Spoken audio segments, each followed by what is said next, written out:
আসসালামু আলাইকুম। সোনালিয়াস পাট আর সেই পাটের বাজার আসছি নওগাঁ হাটে। নওগাঁ হাট মূলত বৃহস্পতিবার হলেও বুধবার শেষ রাত্রি থেকেই পাটের হাট লাগে।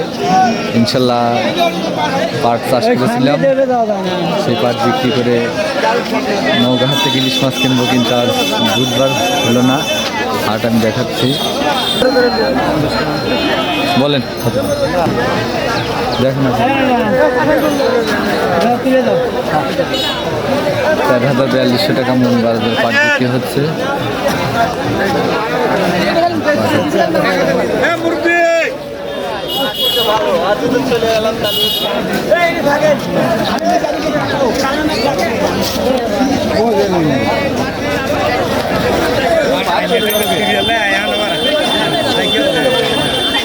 নওগাঁ পাটের হাট সেই আগের দিনের মতোই সোনালিয়াস পাট আবার চাষ শুরু।